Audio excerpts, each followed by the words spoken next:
emulators were used in the production of this podcast.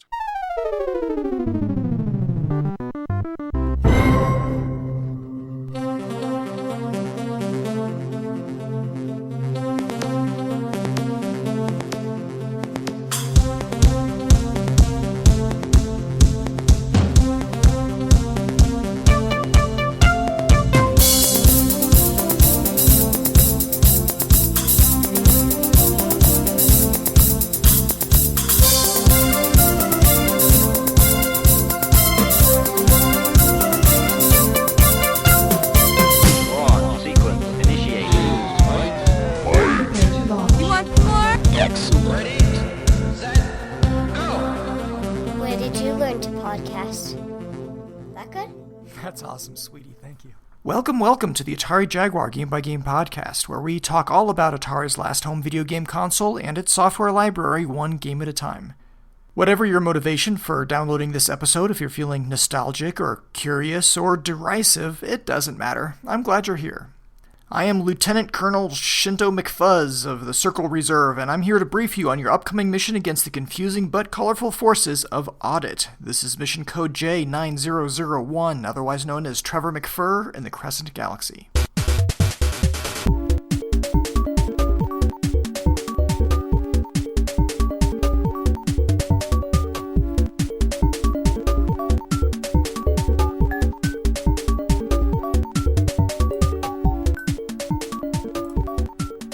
Trevor McFur in the Crescent Galaxy is a 2MB cartridge developed and published by Atari in 1993. It was designed and programmed by Atari veterans with a long history of Lynx games, as well as a whole team of artists and animators. But I'm going to focus here on the two people who most influenced this game. Susan McBride was the product manager and art director. She worked on art and animation for such Lynx games as Ms. Pac-Man, Rampage, Rampart, Clax, Warbirds, Checkered Flag, Shanghai. All awesome titles. Several of my favorite Lynx games are on that list. The lead developer, the programmer for Crescent Galaxy, was Eric Ginner. Ginner? I'm going to go with Ginner. He has a remarkable history with video games. Ginner became a video game fanatic when the Atari vector game Asteroids hit the arcades. He set several nationwide high scores on games like Robotron, Centipede, and Millipede. He won the Centipede World Championship. He appeared in Time magazine in 1983 and was part of the U.S. national video game team along with such notable gamers as Ben Gold and Billy Mitchell. In 1984, he went to work for Joystick magazine, writing articles on game strategy. I have a story about Joystick magazine. It's episode 102 of the Atari 2600 Game by Game podcast, talking about Phoenix. He went to work for Atari in 1990 and programmed several Lynx games, including Checkered Flag, Ms. Pac-Man, Shanghai, Rampart, and Batman Returns. He left Atari after 1994 to join Bitmasters, where he worked on NCAA basketball for the Super Nintendo, one of my favorite basketball games. He moved on to Actual Entertainment, where he worked on PlayStation games Gubble and Gubble 2.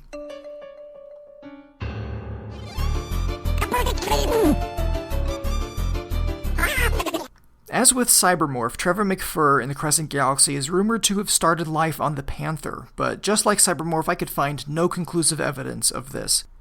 In fact, in an interview with B.J. West, an artist who worked on Crescent Galaxy, he said that from all the game documentation he had seen, Crescent Galaxy was never anything but a Jaguar game.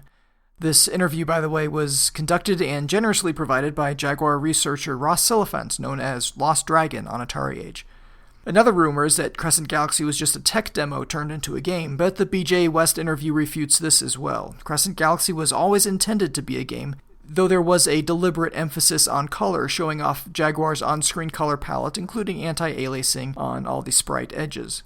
This was something new to console gaming, and if you look closely, all the edges of the sprites are clean and not jagged at all. For more on Crescent Galaxy development, I reached out to a person inside Atari at the time, and close to the project, which is totally outside my comfort level, but it was well worth it for the amount of great information that I received. I'm going to keep the identity of the source confidential for a variety of reasons, none of which are conspiratorial or anything, so no, he or she does not know who really shot JFK. Besides, we already know who it was. It was the cigarette-smoking man, right? This source does confirm that Crescent Galaxy, and perhaps all the Jaguar launch titles, had no origin on the Panther, so let's put those rumors to rest now. But that's not why I interviewed this person. What I really wanted to know was what it was like inside Atari at this time. So imagine an office building with 4 cubicles against the windows. In each of those cubicles was a programmer, and each programmer was expected to write a game for the Jaguar in, say, 4 to 6 months. 4 programmers, 4 games, 4 or so months. Oh, and the hardware isn't finished yet. Oh, and the documentation, that's incomplete. And the toolkits are lacking. But this was the old school Atari game development strategy. In the 2600 days, one programmer handled everything. As hardware improved, you would add artists and composers, your Susan McBrides and your Alex Rudises. But it was still the lead programmer who really drove the project, who set the tone and had the final say in what would or would not be in the game. And that's the way it was with early Jaguar releases. Now, Atari, to their credit, adapted their ways, and later Jaguar games had larger development teams, more like what you would expect in games of that era. So if you're wondering what's up with the early Jaguar games, there you go. I'm not trying to make excuses, I'm just trying to understand. I like understanding. So art direction and game design were sort of 2 separate entities for Crescent Galaxy, the artists and animators working within the confines of the game engine, which was driven by the lead developer. The people at Atari at this time were excited about what they were doing. They liked Atari, and they were happy to be working there doing something new on hardware that was unlike anything currently on the market. And that sounds awesome. Good for them. So Atari wanted a shooter to ship with the Jaguar. Shooters were big at the time. And it was also an opportunity to showcase the Jaguar's graphics and animation capabilities. They were keen on having a character that tied into the Jaguar itself, so this game was able to facilitate that as well. There is some early footage of Trevor McFur, about 7 seconds worth, in a 1993 promotional video, the same one I mentioned in the Cybermorph episode. It shows one of the space levels, and while the enemy graphics look about the same as the finished product, Trevor McFur's spaceship is vastly different. Instead of a long, skinny green thing with a cannon on the top, this is a much larger vessel with an open cockpit, showing an animated Trevor McFur sitting inside. At one point, he turns to look at you and might even say something, then faces forward again. He's using the beam weapon in this video, but it's much larger and yellower than the one in the finished game. I'll include a link to this video in the show notes. The pertinent section starts around 1 minute 25 seconds in. In an interview with the Atari Times, Alex Rudis, credited as having worked on Trevor McFur's audio, was complaining to Leonard Trammell that they needed more game design work on the levels. Trammell countered that side-scrollers were too dynamic to justify lengthy design, so what they should do is throw a bunch of enemy scripts at the game engine, testing and tweaking the game until the team and testers considered the result to be reasonably fun. Trevor McFur in the Crescent Galaxy was in the running to be the Jaguar's official pack-in, according to a few sources. It was down to between McFur and Cybermorph, with proponents for each. For example, Atari's director of communications, Bob Brody, favored McFur. As recently as 2 months prior to launch, this was not yet decided, but Cybermorph won out as the pack-in, and Trevor McFur became one of the launch titles instead. Now, according to my confidential source, it was always considered to be a launch game and not a pack-in, so there weren't any hard feelings when it was passed over in favor of Cybermorph.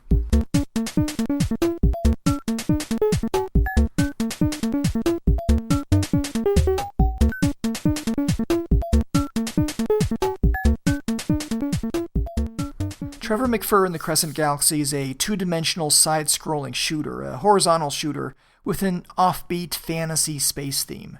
In this game, the Crescent Galaxy has fallen to the forces of an entity known as Audit. That's ODD-IT, not AUDIT as in tax audit, which would have been much more terrifying.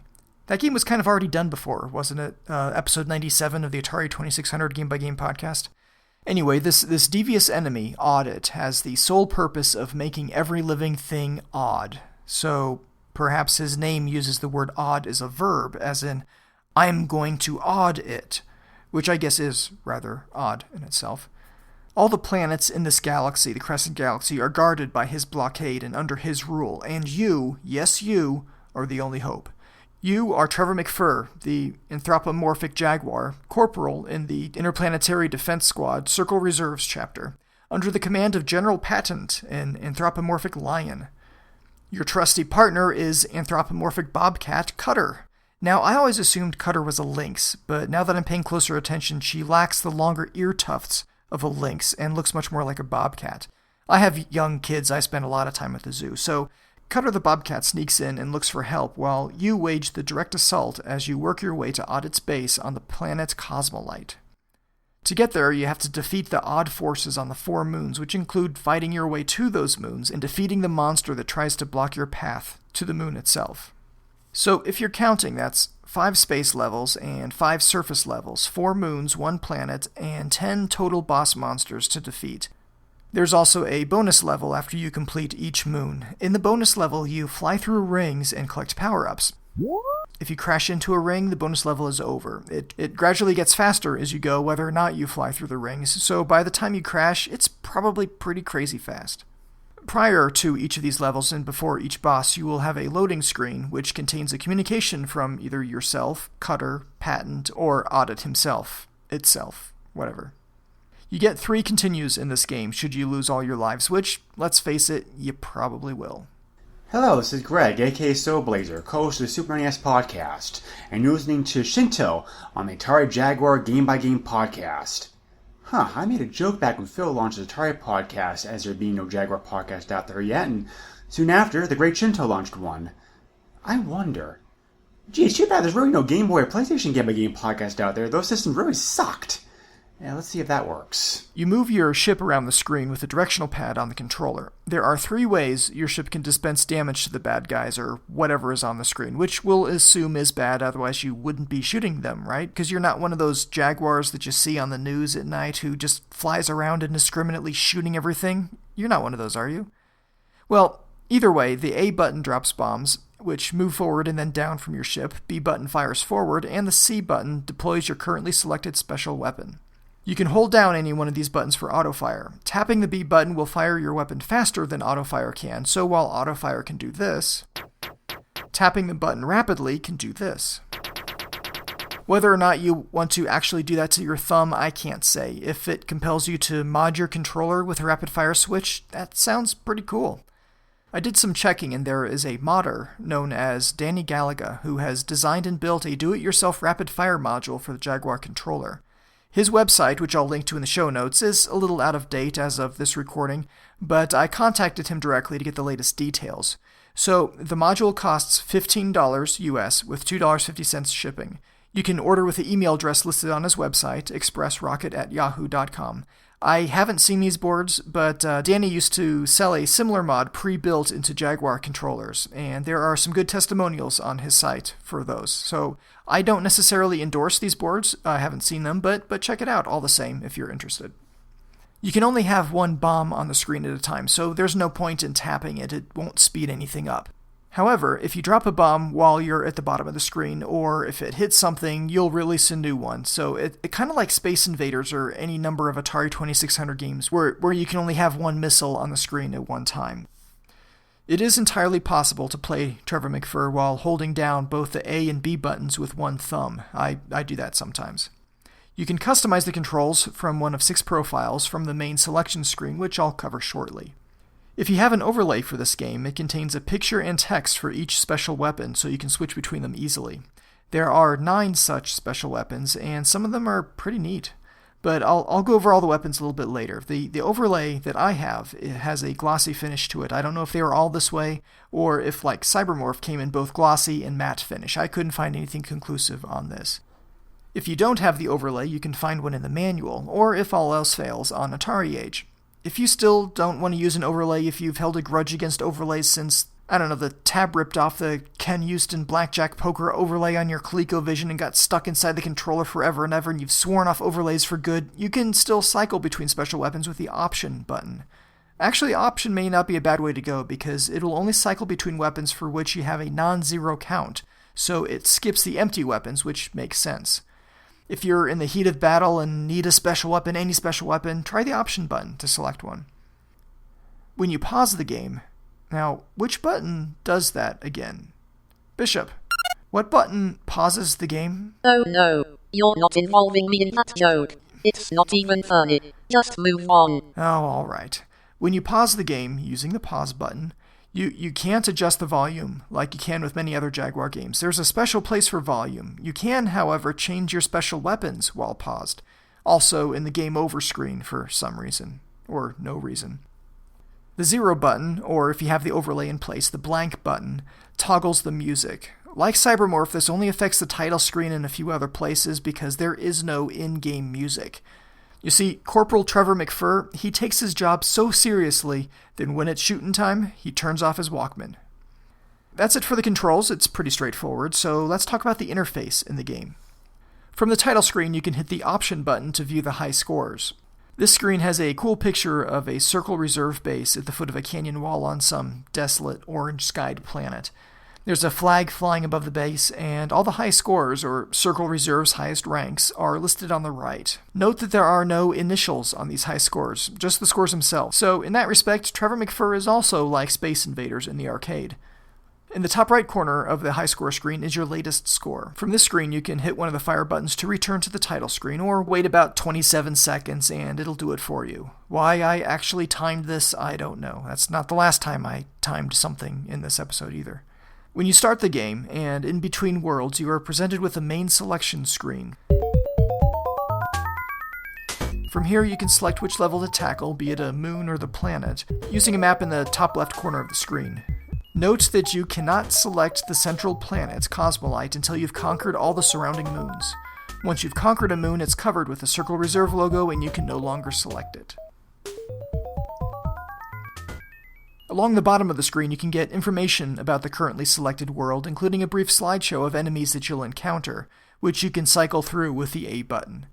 Yeah, even in Crescent Galaxy, there is no escaping PowerPoint. Over on the right, you have the option to change the controls from one of 6 profiles, and below that is an option to control the volume. There are 8 different volume levels, or you could get more granularity with your TV's built-in volume control. This screen also shows you that the 0 button will turn the music on or off, but I already told you that, so obviously I am well ahead of the curve. Obviously. High scores, volume, and control settings are stored on the cartridge itself, which can be reset to defaults by holding star, option, and pound while on the title screen or high score screen. Now, when you navigate around the main selection screen, you do so with what amounts to a mouse cursor in the shape of the Crescent Galaxy logo. It doesn't snap to the things that are clickable, but instead moves about freely. I can't say I'm a fan of that interface. Mouse-like cursors and digital directional pads. Well, let's just say that they aren't like chocolate and peanut butter. Your peanut butter hit my chocolate! Your chocolate hit my peanut butter! Reese's Peanut Butter Cups. Real milk chocolate, delicious peanut butter. 2 great tastes that taste great together. Reese? Yeah! Reese's Peanut Butter Cups. Once you select a level to enter, you get a small briefing screen while the level loads. In the top left corner, you have a picture of Trevor McFur, the Jaguar head, with a number indicating how many lives you have left. You start the game with 3 lives, but can earn more along the way by collecting Trevor icons, or by reaching certain point levels. And these are 75,000, 175,000, 300,000, 450,000, 625,000, 825,000, and finally 1.05 million. To the right of your lives indicator is the currently selected special weapon, with a number of rounds of that weapon remaining. In the top right corner, you have your score. These 3 components remain once the game is started, so it's nice and consistent that way. On the left side of the briefing screen, you have a large picture of whoever it is that's talking, with their text to the right. Once the level is loaded, the phrase "press fire to continue" will appear at the bottom right.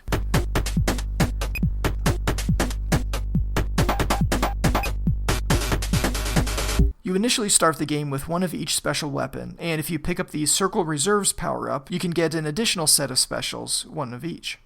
When you pick up a special weapon, you automatically switch to that weapon, so the next time you hit the C button, it'll be the one that you just picked up. Your main cannon is pretty puny by default. It has 6 stages of increased firepower if you live long enough to see them. They're upgraded by picking up a green icon with either 1 or 2 fireballs on it, which upgrade your cannon 1 or 2 stages at a time, respectively.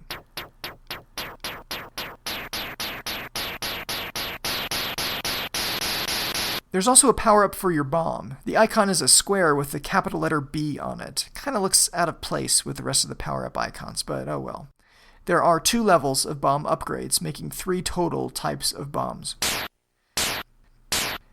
Now, for the special weapons, which are one of the more compelling aspects of this game, I'll go in keypad order. First is the magnet.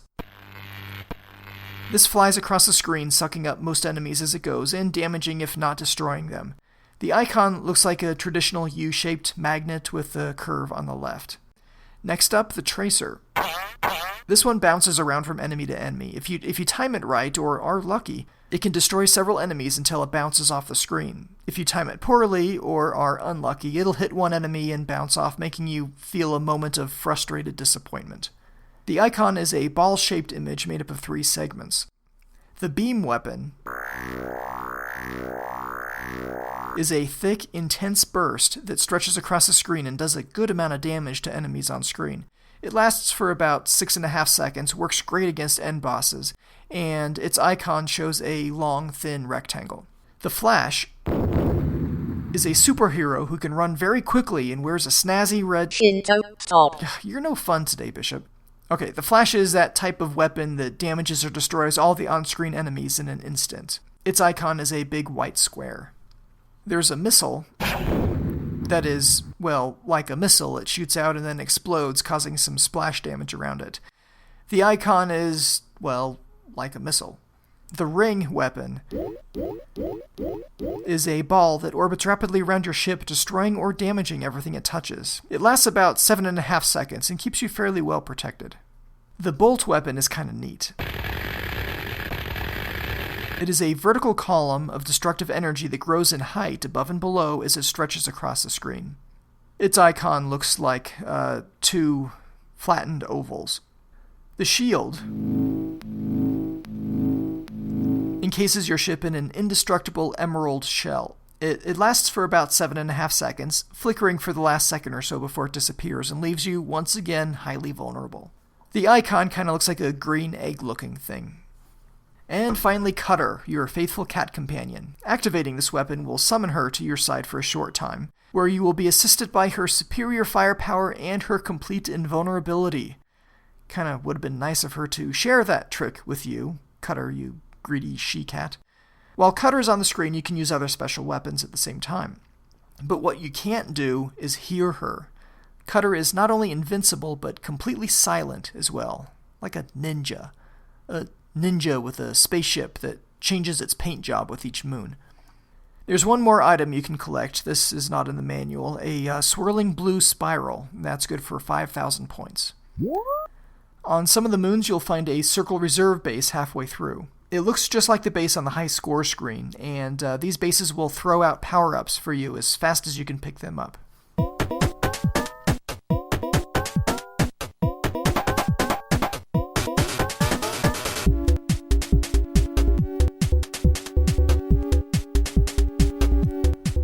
So as I mentioned, you'll need to conquer each of the 4 moons before attacking the planet of Cosmolite itself. You have to fight your way to each moon through what's listed in the manual as the Space Zone, and each of these space zones ends with a large boss that you will need to destroy to continue to the moon itself. There's a loading screen just before the boss fight, where you have a little bit of text to read. There may be taunting involved, so if you're sensitive to taunting, look away from the screen and hit the fire button until you hear the boss noise. It can be one of several weird electronic background noises. An enemy strength gauge appears at the top of the screen, and you face your giant enemy across a static backdrop. After you defeat the boss in the space zone, you will warp ahead to the moon or the planet. After you defeat the boss on the moon or planet, you go to the bonus stage. One more thing before I describe all the levels. The space zones take about 2 minutes and 30 seconds to complete, and the moon/planet levels take about 4 minutes 30 seconds each. If you die a lot, it may take longer. If you're all out of continues, fling the controller to the floor and swear off the game for a few years, it'll take longer still. The space levels are chock full of asteroids, big ones that break in half when shot and then break in half again. If this reminds you of the classic vector game Asteroids, you're probably right. Except in Crescent Galaxy, there's no physics involved that I could tell. After you shoot an asteroid, its fragments tend to move in a random direction, sometimes accelerating toward you. There are floating blobs that break down when you shoot them, but unlike the random nature of the asteroids, these will actively seek you out, which can be a nasty surprise if you let them pass, thinking they'll just continue on their merry way. You also have Sphere. That's its name, says so in the manual, which is a round thing surrounded by smaller round things that shoot off at you as the larger round thing goes around. When it runs out of round things, it grows some more. There are cubes that will fly around in an arc and shoot at you. There are spinning pyramids that'll shoot sections of themselves at you. Basically, the screen is full of large enemies, some of which move in patterns, some of which don't, but all of which will kill you with a single shot or touch. These enemies are largely the same in all the space zones, though the colors may vary. Now the moons. First up, Osseous. The path to Osseous is blocked by a wobbling green thing with gold trim. I'm going to be using the word thing a lot to describe these bosses. That's the best word for them because they are equal parts creative and inexplicable. The moon itself is covered in a layer of gaseous radiation, which looks like a mist. Enemies include pop-up poppies, geysers, firebugs, flying rats, skeletal vultures, and metal scorpions. Geological formations on this moon will not harm you, so you can fly behind them. Halfway through this moon, there is a circle reserve base which dispenses power-ups. The boss for this moon is the legendary skull creature who has emerged from the mist to shoot spikes at you from his horns and mouth and lightning bolts from its eyes. Well, eye, singular, you only see one. But one big lightning bolt at a time, it's enough for me. Next is Grottonaria.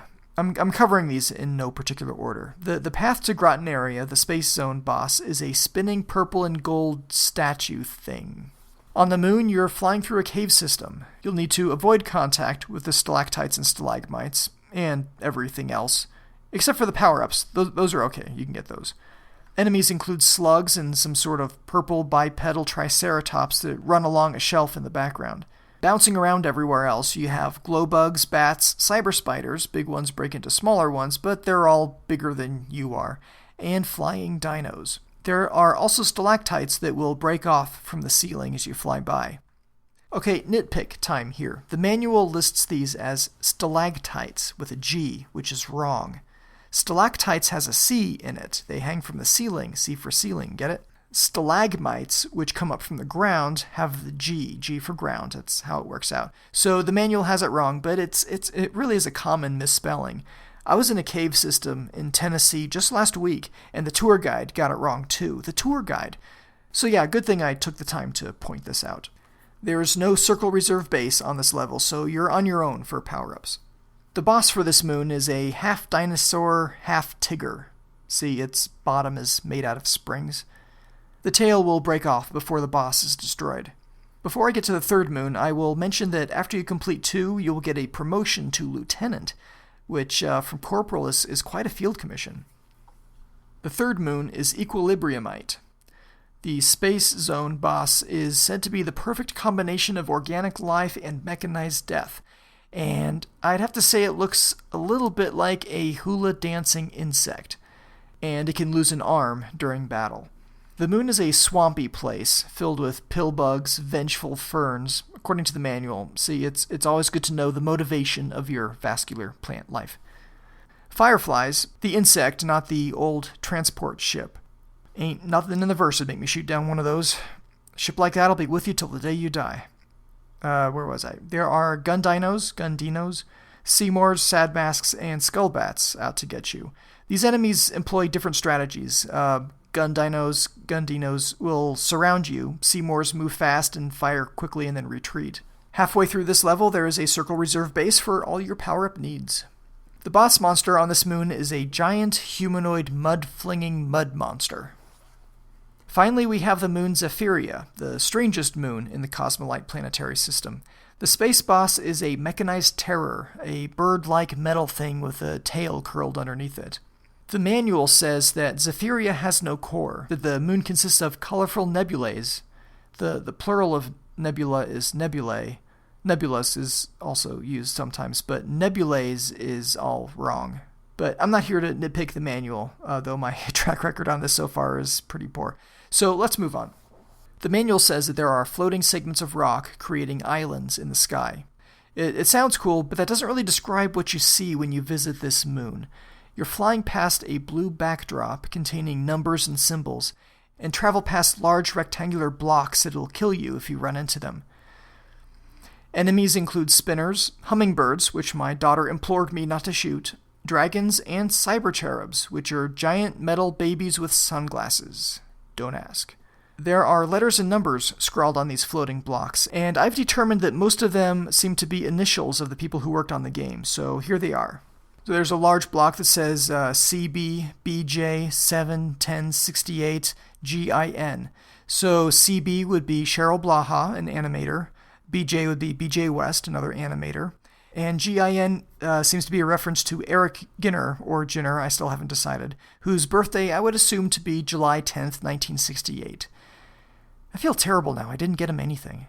There's a block that says RM1TG. I don't know about RM1, but TG could be Tony Glasgow, an animator in the game. Another block says PH and ST.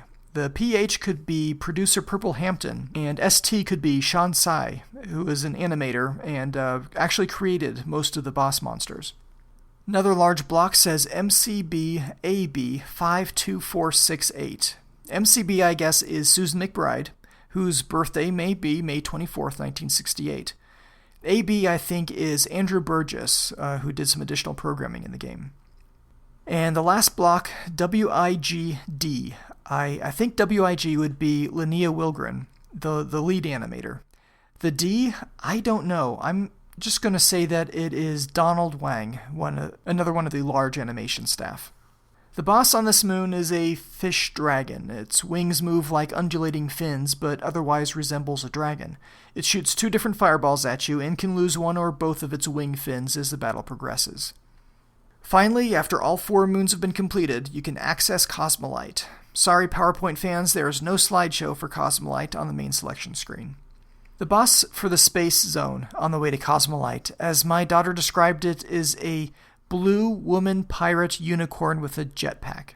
The blue part kind of looks like a skirt, and it would seem to have a peg leg, hence pirate. The horn on its head, if that indeed is its head, would make it a unicorn. It shoots fireballs, missiles, and oddly pink and blue rings, kind of like hula hoops, at you. You can blow off its unicorn head during the fight. It was enough unlike a unicorn that my daughter wasn't traumatized at all, so good news there. Cosmolite is a city planet, like Coruscant, I guess, but without any Jedi or weirdly anachronistic 1950s diners. You want a cup of Java juice? Oh, yes, thank you. Instead, it has bouncing eyeballs, a lot of them, which split apart when shot, making even more bouncing eyeballs. There are taxifish, starbots, and towers which generate deadly electrical beams. Halfway down Cosmolite Main Street, you'll find a Circle Reserve base, your last opportunity to stock up on power-ups.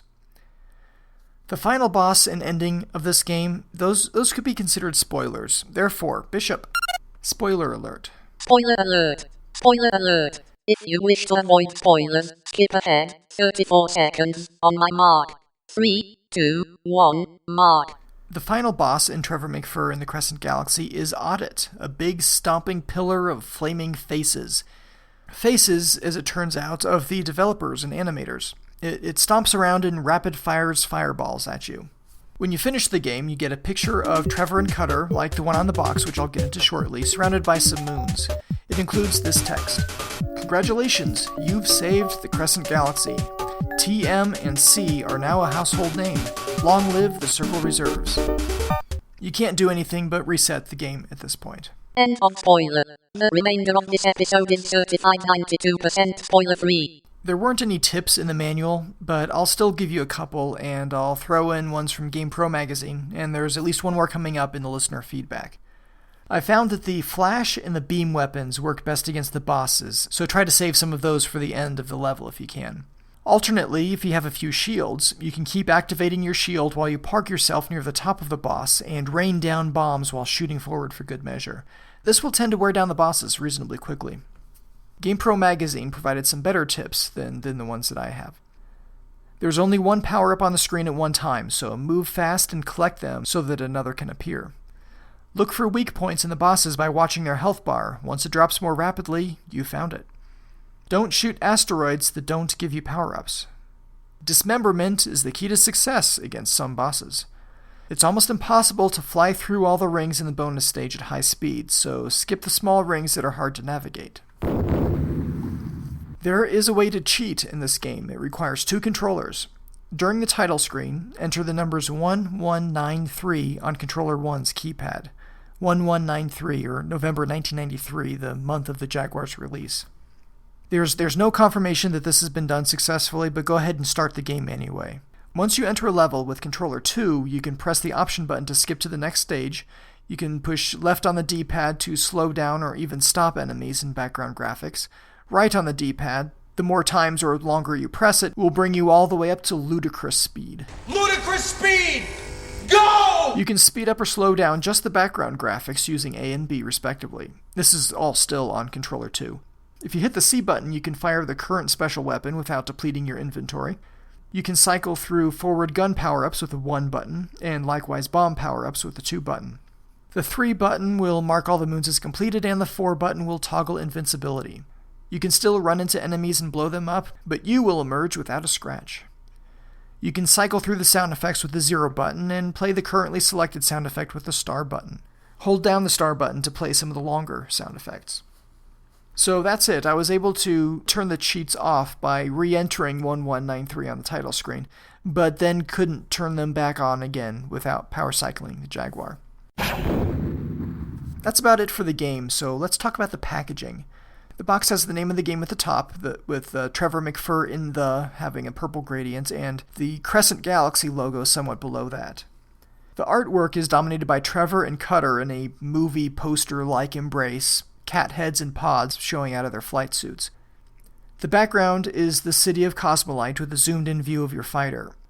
The screenshot on the front of the box shows you and Cutter fighting the legendary skull creature of Osseous. On the back of the box you have 4 more screenshots, showing another picture from Osseous, showing poppies and a scorpion. Next is you and Cutter in the Caverns of Grottonaria with a biped Triceratops, Cyber Spider, and Circle Reserve Base. The Circle Reserve Base, by the way, isn't actually in that level. The other 2 screenshots show bouncing eyeballs on Cosmolite and one of the space levels with a few asteroids. Here's the text on the box. The headline says, "Cross the 64-bit frontier. Attention all Circle Reserve units. The Crescent Galaxy has fallen. Now it's up to you and your comrade Cutter to return the planet of Cosmolite to its citizens. You'll face killer starbots, deadly gun dinos, and savage cyber cherubs, the most formidable opponents this side of the universe. Rapid 3D rendering will make your interplanetary struggle as memorable as any Hollywood space adventure." There are bullet points, too. A 64-bit gaming experience like no other. Liberate the 4 moons of Cosmolite and face audit. Call in Cutter, your comrade, for assistance. Spectacular 3D rendered graphics. An arsenal including beams, tracers, and bolts. Plow through a netherworld full of beastly enemies. And finally, fantastic, fearless, and downright freaky end-of-level bosses. So unlike the Cybermorph box, there's nothing really wrong with this description, other than the flagrant lack of the Oxford comma. The manual is a stapled 16-page monochrome booklet. It gives you the basic story, talks about the controls, high scores, the weapons and power-ups. The selection screen gives you a description of each world and its enemies. It talks about the space zones, bonus world, and extra ship intervals. Credits, numbered descriptions of the game screen and controller, and an image of the overlay rounded out. Reviews at the time of this game's release are generally negative. In Electronic Gaming Monthly, its 5 reviewers gave it a 5, 3 4s, and a 3 out of 10. They say, quote, "The graphics are very nice, but the game is not very challenging, not to mention the controller cramps your hand," end quote. I have complaints about this game, which I'll get into a little bit later, but those 2 are not among them. Moving on to GamePro, on a scale of 1 to 5, they rate the graphics a 4, the sound a 2, control 3.5, fun factor 1.5, and they say the challenge is advanced, which makes me think, unlike EGM, they actually played the game. The summary says, "What a great idea. Launch the Jaguar with a take-no-prisoners, mind-blowing side shooter. Unfortunately, that didn't happen. Crescent Galaxy is all looks and no substance." The full text of the review mentions that Crescent Galaxy shows off the potential of the Jaguar, but doesn't do much to fulfill it. The graphics are the main reason to play this game, a marked step beyond anything seen on the SNES, Genesis, or Neo Geo. There's no hint of slowdown, great quality in the backgrounds. However, the backgrounds lack depth, the enemies become redundant, and in general the thrill wears off, unlike Thunder Force 3 on the Genesis. After the graphics, the game goes from cheesy to worse, they say. The sound effects are weak and repetitive, and the music, what music there is, lacks personality. The gameplay has little depth, the action is primitive, and the controls work well except for the rapid fire by holding down the button is too slow, and changing special weapons is a bit awkward at first. They say you're not going to survive very far without reflexes of steel. It mentions programmers' cheats in the manual being a big help, and I've been back and forth through this manual, both my physical copy and the one on Atari Age, and I can't find anything of the sort. In closing, GamePro says that seeing Crescent Galaxy is witnessing a possible new generation of graphics, but not gameplay. Basically, Crescent Galaxy is Trevor McFluff. The Atari Explorer Online score for Crescent Galaxy is 5 out of 10, which translates to ho-hum. If there's nothing else to do, you play this. On Atari Age, the average score for Crescent Galaxy is 54%, ranging from 20% at the bottom to 82% at the top. But I don't buy that 82%. That's from the Video Game Critic, and if you go to his site, you see that he gives Crescent Galaxy a grade of C, so that's 75% tops. On Moby Games, the average critic score is 47, ranging from 90% from Atari ST User and 70% from ST Computer to 25% from Video Games, a German publication, and 20% from Digital Press. Trevor McFur in the Crescent Galaxy has a rarity of 3 on Atari Age. On eBay, this game seems to be selling for around $10 loose, $20 complete. Best Electronics and BNC Computer Visions are both selling it for $30 new in box, and over at the Goat store it's listed for $25 used but complete. The high score for Crescent Galaxy, as on the Atari Age Jaguar High Score Club, is 3,142,500 points, set by Atari on June of 2009. If you remember, he also had the Cybermorph high score. The high score recorded on my cartridge is 2,192,920 points, which is a really good score. I don't know if I would have set that one, or if my brother did, or if the cheat mode was involved at all, which is a possibility.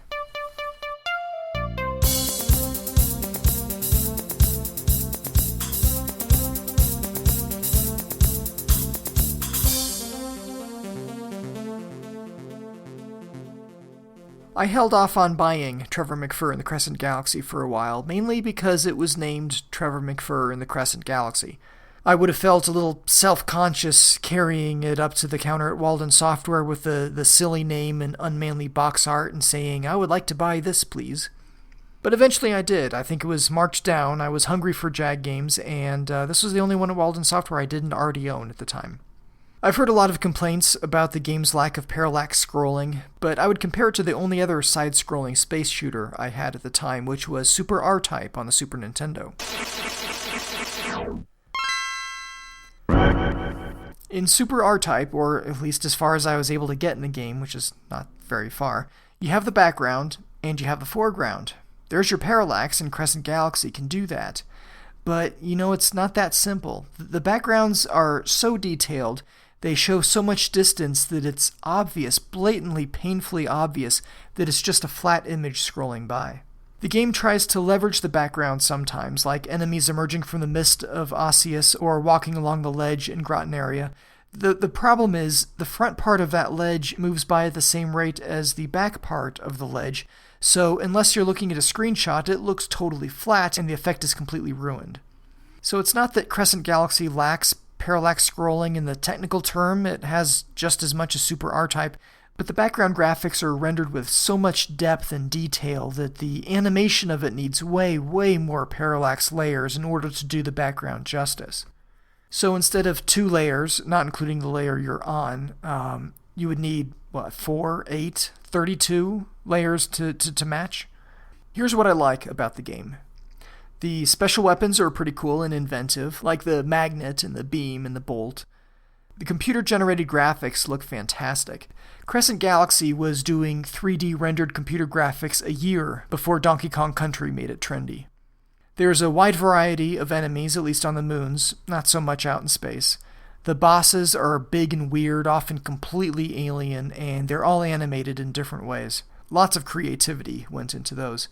Unlike Super R-Type, you don't have to start the whole level over when you die. You also get to keep the special weapons you've gathered. There's no slowdown. The Jaguar handles the number of large detailed objects on the screen without any fuss.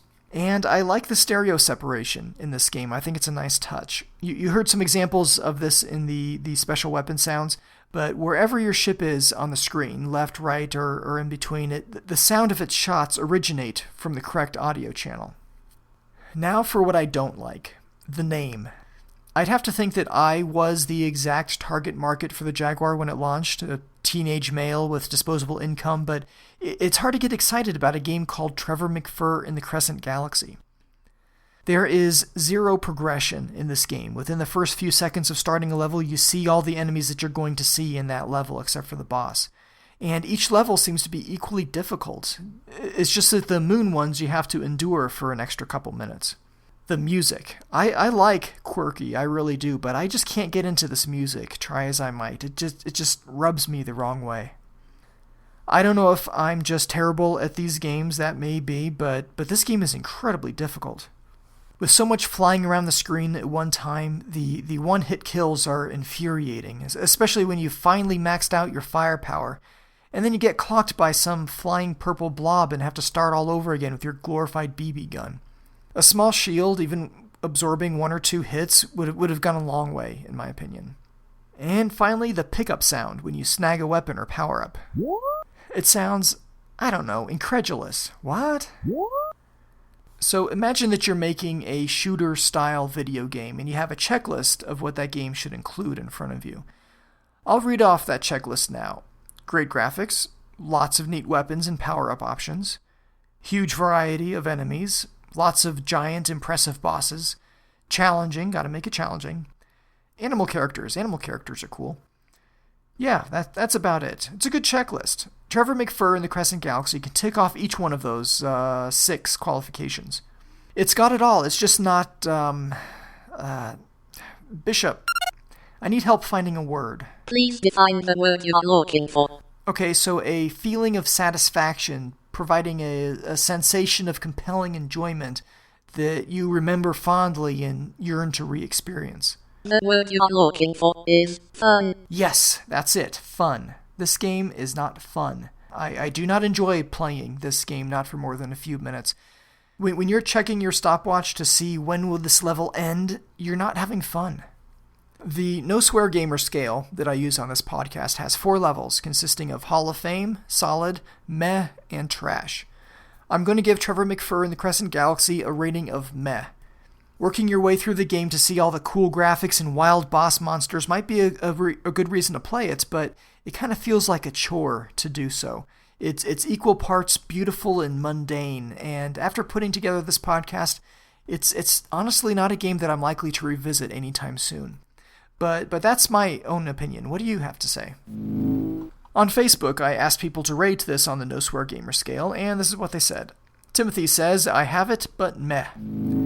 Randall says, I had it back in the ...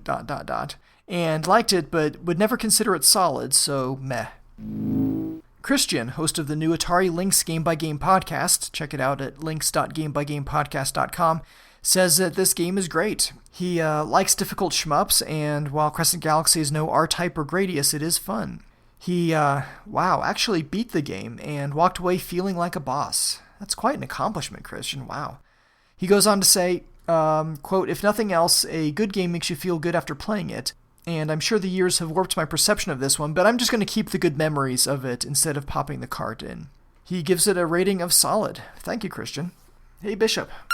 Do we have any email, text, or audio submissions for Trevor McFur in the Crescent Galaxy? We do, 2 text and 2 audio submissions. There are also submissions for past episodes. Nice. Okay, cue up the Trevor McFur ones for now, please. Ready. First email is from RJ on Atari Age, and he writes, so as promised, here is the Trevor McFur cheat I mentioned in the Origins episode. On every surface/land-based level, at one point there's a circle reserve space that spews out power-ups as long as no others appear on screen as fast as you can grab them. So just stay above the base as it passes, and you should be able to grab them all and maximize your power-ups. Sometimes you won't even see the power-ups as you get them, but you'll hear the pickup noise. Watching a YouTube playthrough, it seems that the player also took advantage of this. It's pretty simple to figure out and makes the game too easy. Of course, it's not a cheat so much as an oversight, in my opinion. Not sure if the programmers wanted that to happen. That is an interesting trick. I had not heard of that one, but I tried it out, and yeah, you can pick up power-ups rapid-fire style. So that's a good way to stock up. Thanks, RJ. Thanks for sending that in. Second email is from The Requiem on SegaNerds.com. He writes, I fortunately have very limited memories of Trevor McFur and the Crescent Galaxy. Before the world went online and video game magazines were all that we had to hype us up prior to a game's release, the magazine screenshots of Trevor McFur looked incredible. I think I mentioned that these very screenshots of Trevor McFur played a large part in my brothers and I deciding to pre-order an Atari Jaguar. Funny thing about hype, though, is that it spreads. My older brother was able to convince his best friend to also get a Jaguar on day one, and they struck an agreement. Neither one would buy the same games as the other. That way they could coordinate on trading games between them. While at our house we paired our Cybermorph pack-in with Raiden, my brother's unfortunate friend snagged Trevor McFur. I was slightly jealous at first, but after we borrowed that game from him, that jealousy disappeared faster than a 64-bit bullet. Atari definitely made the right decision in making Cybermorph the pack-in over Trevor McFur. While I never considered Cybermorph to be excellent, I appreciated it for being unique and, yes, even fun at times. I can't say the same for Trevor McFur. What a bland, lackluster game. What made for pretty screenshots was a mess in motion. The action was slow, the gameplay completely uninspired, and I can't think of a single moment that I didn't find absolutely tedious. Furthermore, why did so many Jaguar games have no music? Was this a case of Atari being cheap and trying to keep the cartridge size down? I guess we should consider ourselves fortunate because the little music that is present in Trevor McFur, the title sequence and the ending, was migraine-inducing, so perhaps more of the same might have rendered the game completely unplayable. God bless that programming team. I hope they went on to do bigger and better things. I never again played Trevor McFur after returning to my brother's friend, despite eventually buying the game as part of a pawn shop lot a couple years later. Maybe I'm being a little harsh in retrospect, but few games, maybe even no games, failed to live up to my pre-release expectations more than Trevor McFur, and I even bought Alien Crush Returns on WiiWare, so that's saying something. Always wait for the review, folks. The Requiem. Alien Crush Returns on WiiWare. I hadn't heard that one. I have Alien Crush, the TurboGrafx game, on my PSP, and I do like pinball video games, which I'll get into more on the Pinball Fantasies episode. So I guess the WiiWare game isn't very good, or just didn't live up to the hype. Hype is a strange metric. It's asymptotic. Nothing can ever really hope to reach it. Consider the wise words of Public Enemy. Just don't believe it. When you see these little screenshots in magazines, it's often not much more than, an inch wide? So you stare at that screenshot, and your mind extrapolates the game based on what you're seeing in that little image. In the days before YouTube and game trailers and whatever else, that's all you had to go on. You had to decide whether or not to pay $50 for a game based off that tiny picture in an ad or preview article. And Trevor McFur looks awesome in those screenshots, maybe even better than anything else in the magazine, so you build this spectacular game in your mind, and especially in McFur's case, the game doesn't come close to meeting your mind's expectations. I held off on it because of its name, but if I went based off of screenshots, that would have been my first game as well. I can't necessarily disagree with your assessment of the game. You asked why so many Jaguar games lack music, and a lot of that seems to come down to Atari's design philosophy. From what I learned in the LX Rudis interview I mentioned in episode 1, Atari really wanted to use the Jaguar's synthesis capabilities for the music, but to get the best use out of the hardware, you kinda needed to be a programmer or have a programmer's mindset. Music composers who were also programmers were hard to find and expensive when you did, so it was easier and cheaper to leave the music out. So thank you, Requiem. Great submission, as always. Our first audio submission is from Willie, who hosts the Bishop. Please speed talk the shows that Willie is on. The ColeCovisions Podcast, the Intellivisions Podcast, the Atari 5200 Super Podcast, the Channel F-Files Podcast, Telstar Arcade Tricut by Tricut Podcast, Arcade USA on YouTube, and Some Game of Wizards on Odyssey 2 Podcast and Poly Astrocast. There you go, that's what Willie's up to. I added speed talking to Bishop just for this very reason. Okay, over to you, Willie. Why, hello, Shinto. Willie here from the Atari 5200 Super Podcast to submit an audio submission for your podcast. Hey, let's switch it up a little bit here. Well, I guess you're talking about Trevor McFur and the Crescent Galaxy this week. Yeah, I've got this game, actually. I just picked it up probably a month ago or so. Mainly I picked it up because I like side-scrolling shoot-'em-up games. And I thought, oh, what the heck, it was cheap, I'll pick it up, see what I think of it. Well, it's not too bad of a game, actually. It's got a lot of cool power-ups. The only thing I really don't like about it is everything is so freaking big on the screen. There's really no place where you could run and hide. There's so much stuff flying around, and they're huge. But anyway, besides that, I really dig the power-ups. I think my favorite power-up is going to be that laser beam, that white laser beam that destroys everything. That's probably my favorite one, followed by the little rainbow bouncing ball that bounces all over the screen. Of course, I like the magnet, too. That's kind of neat. But other than that, it's a pretty solid game for shoot-'em-ups. It's not one of my favorite shoot-'em-up games, but I'll probably keep it in the collection because it is kind of fun.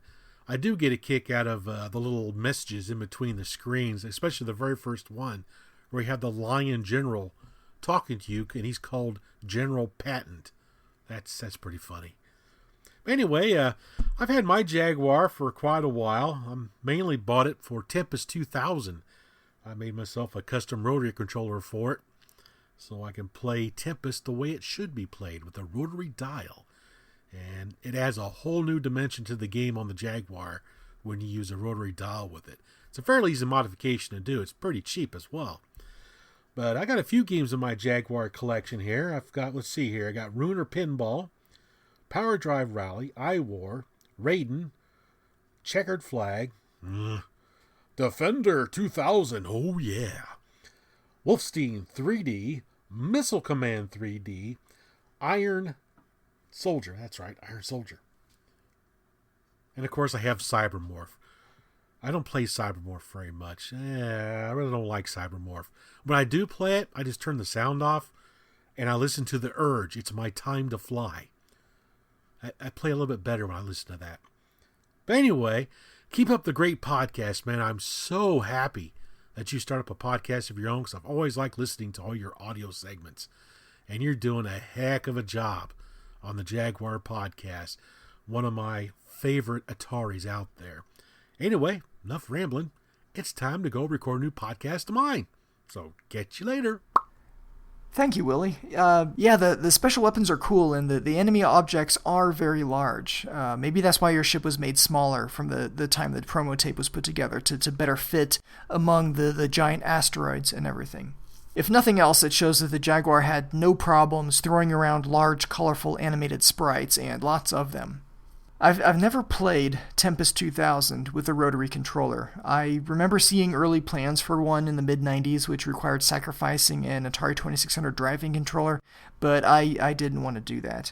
But Nick Persane is hooking me up with a rotary controller, one of his metal back mount rotary mods. So I should be able to go a few rounds of that before the Tempest 2000 episode, so really looking forward to that. Thank you, Willie, for your submission. That was great, and I do hope you send in more as we get to the other games in your collection. Our last audio submission is from Phil, the No Swear Gamer and host of Atari 7800 Game by Game podcast. Go for it, Phil. When the Jag first came out, I remember seeing pictures of the box art of Trevor McFur in the local Babbages in the window display, and also in some of the ads, and even some interesting looking screenshots. I wasn't too much a fan of shooters of this style, the left-to-right shooters, if you will, but it did intrigue me a little bit. I thought the picture of this skeleton coming out of the bottom of some kind of desert-like background looked kind of interesting, and maybe it's the Mystery Science Theater 3000 fan of me, but I actually liked the cheesy-looking guys with the various cat heads, one that looked like a tiger and one that looks like a lion, and the girl that looks like a puma or whatever. It's something about that was intriguing to me. I don't think I ever played it until just recently as you're getting ready to cover it for the show. So I popped it in my Jag and took it for a spin. And by the way, this is the first game I noticed that is all black in my collection. I think it's probably the only one. I think you said there were only a couple that were black. My Cybermorphs are not black. They're gray. But this one was black, and now it sticks out. I never noticed that before. Thanks. I will always notice it from now on. So I popped it in. And I started playing it, and as I've gotten older, I do appreciate shooters a little bit more than I used to when I was younger. But I was playing it, and, well, some of the sounds were okay.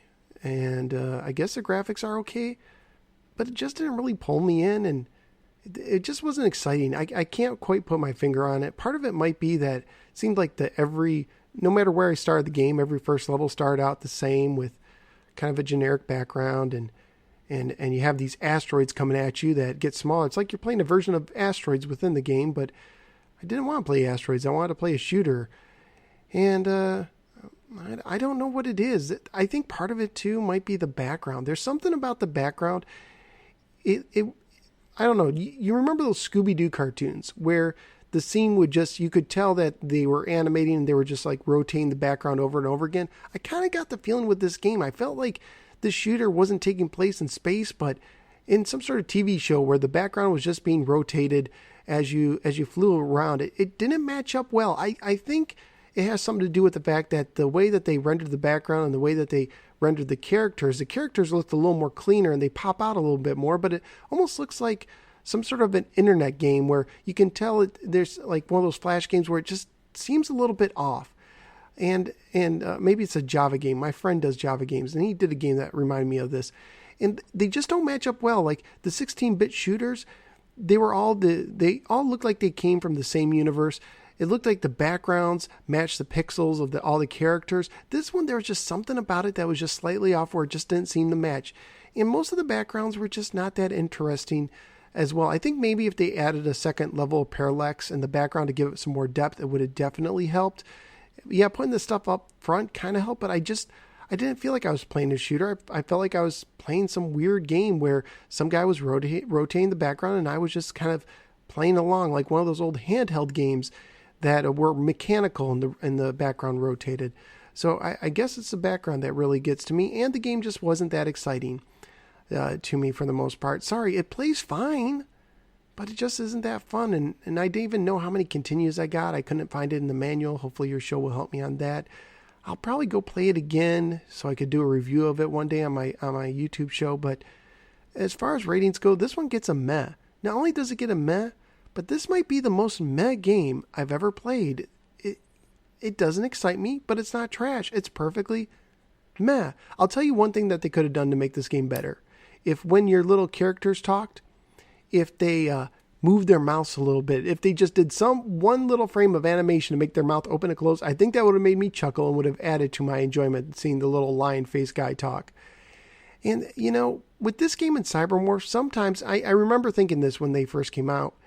It almost looked to me like they really admired Star Fox, and the guys at Atari were like, you know what, that Star Fox is a great game. Let's split it up into two, a sideways shooter and a 3D game. The 3D game, we'll take the cats out of it, but we'll put them back into the 2D shooter. And you can see a little bit of a Star Fox influence on both these games. I'm guessing that's not what happened, but when I was younger, I thought that's what they were going after.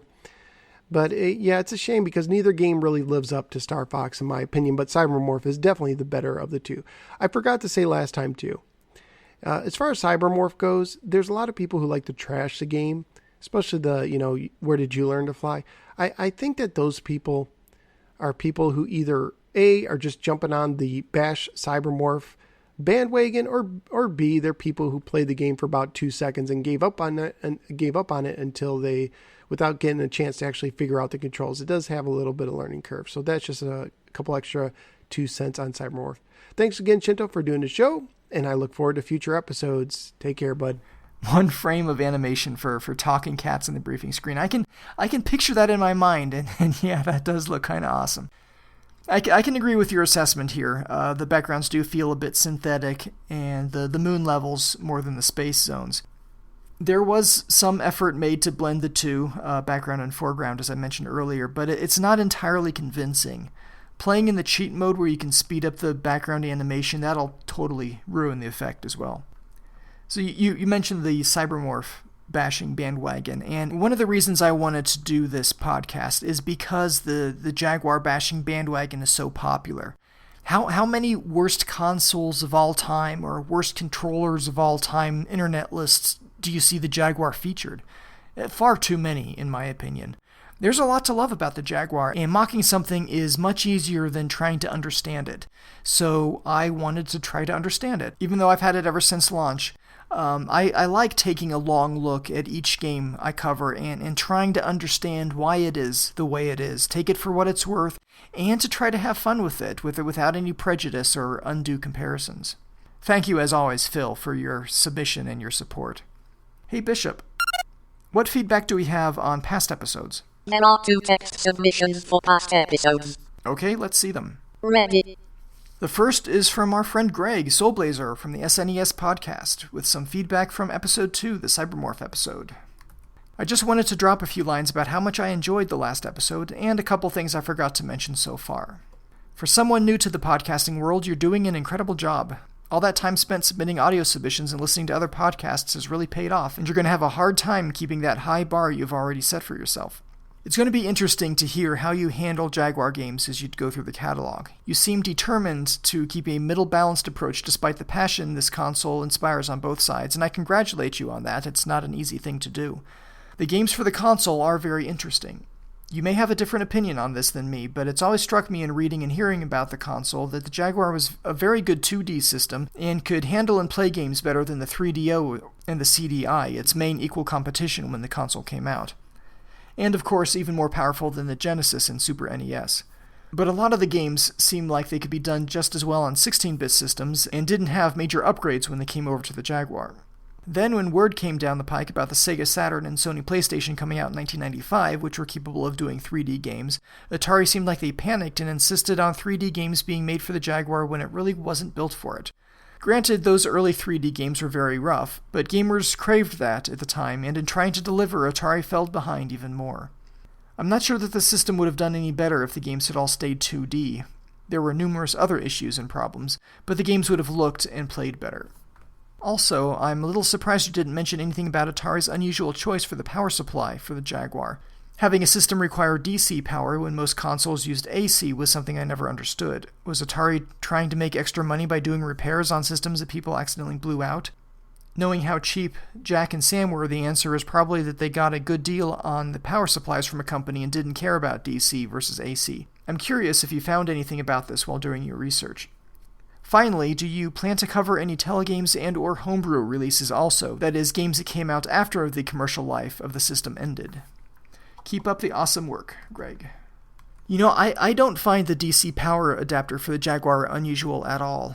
All the consoles I have that are chronologically older than the Jaguar had DC power. Super Nintendo, Sega CDX, Virtual Boy. The later systems, your Saturn, PlayStation, Dreamcast, they all have AC power cables, but really, it's just a question of where the power conversion is done, inside the console or outside the console. Inside might have added cost to the Jaguar and would have certainly made the console itself more bulky. The PlayStation and PlayStation 2, for example, when they were redesigned for the slim versions, they used external power supplies. So no, I don't find the Jaguar's external DC adapter all that unusual. Telegames and homebrew, yes, I will be covering those. It'll be more difficult with the telegames releases because I do not own any of those. My personal priorities shifted around the time those came out. I won't go into the details, but there was a girl involved. Since I'm going mostly chronologically with my episodes, I'll worry about the telegames and other post-lifespan releases later. Let's see, going backward through your email. Yeah, the Jaguar was a fantastic 2D system, but then so was the Panther. Atari went with the Jaguar design in part because of its 3D capabilities. As we learned last episode with the ATD interview, the Jaguar was not designed with texture mapping in mind, so with a competition texture mapping everything, perhaps Atari felt the need to keep up. The Jaguar had some texture mapping capabilities on the blitter, but unlike the PlayStation, the hardware wasn't designed with textures in mind. Again, going back to that Edge Magazine ATD interview in the Cybermorph episode. Many early 3D games certainly haven't aged well, but I think it was a necessary evolutionary step, and it was still new and exciting at the time. You're right that all my audio submissions to other podcasts helped prepare me for my own show, but maybe not in the way you're thinking. From a technical standpoint, I was already an old hand at audio editing with Audacity, but I learned some new tricks and gained some speed with that. I learned the value of a decent microphone and pop filter and an adjustable stand to hold them. But mostly what I learned from my submissions to other podcasts is that I really enjoy doing this, which is actually quite a surprise. People who know me know that I am a severely introverted person who could go all day at the office barely saying anything. So who knew I would end up talking so much? Seriously, each episode of this podcast about doubles the number of words that I would typically use in a full month. But thank you for your feedback, Greg. I really do appreciate it. Next email is from Richard. Hey Shinto, you probably heard a couple of my emails to Ferg and Phil about my histories with the 2600 and 7800 respectively, and I thought I'd write in to talk about my almost history with the Jaguar. I was a junior in Cupertino High School in Cupertino, California. My older brother Tom had just got out of the Navy. My family had bought me a Sega Genesis in 1991. Now, even though I had a great console, I don't recall a lot of the games that I had on that system, besides the first 2 Sonic games and probably every Madden, Sega NFL, and Tecmo Bowl game out there. Even a really bland football game named Mike Ditka Football, even though my mom, a Minnesota Viking fan, didn't want to buy it because she didn't like the Bears or especially Ditka. She was right, the game is bad. I was pretty much a casual gamer in high school. When my brother came back from the Navy in 1993, he had the opportunity to buy his own game system. His main choices were either a Jaguar or a Genesis. He got a Genesis with a 32X and a Sega CD. The Genesis was a second generation with a Sega CD, and the Sega CD was a side saddle version for $250. Now, Tom's game choice is very different than me. He loves games like the Koi series of Romance of the Three Kingdoms and Liberty or Death. I tried a couple of the games. My favorite was one called Aerobiz, which was an airline manager game.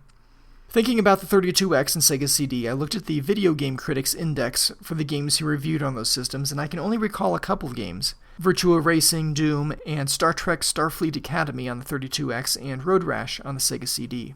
We didn't own any of the FMV games like Night Trap. Maybe he had a Sonic CD if it was the pack-in, but Tom doesn't remember any of the games either. I asked him about it, and said he should have just got the Genesis and not the others. He also thinks it's in the garage in one of the many, many boxes from the last couple moves. Cupertino, downtown San Jose, Las Cruces, New Mexico, to Santa Maria, California, 3 different houses. Right now it's way too hot to check in there, but this fall we'll dive in and try to find that in my 2600 and 7800. I'll probably sell the 32X and CD and get either a better 7800 or maybe an Intellivision. Well, that's the story of how we almost got a Jaguar. Sorry if it rambled a bit, but personal video game history is always a long and exhausting journey. I'll probably write in again when you bring up Wolfenstein 3D. Although I've never played it on the Jaguar, it's still one of my favorite games ever. That's all for now.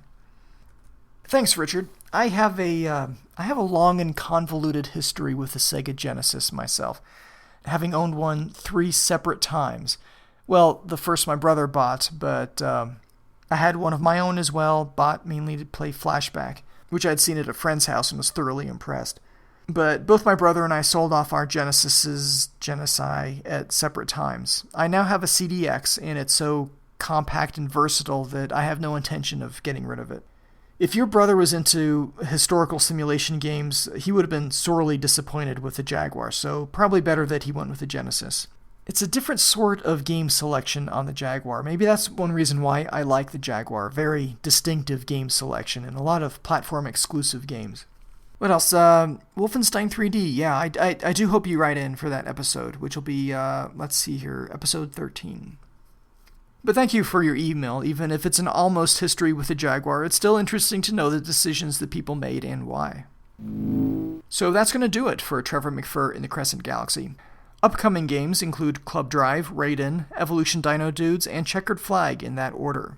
If you have any memories or stories you'd like to share about those games, you can email those, text or audio format, to jaguar@gamebygamepodcast.com. All show information can be found at jaguar.gamebygamepodcast.com.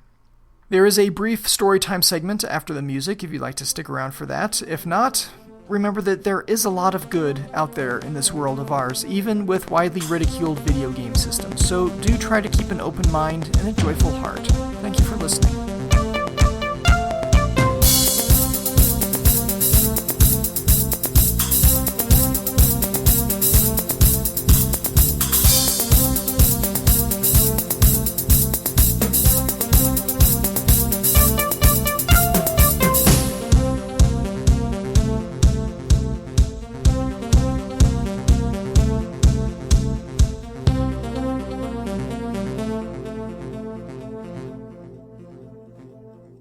And now, story time with Shinto.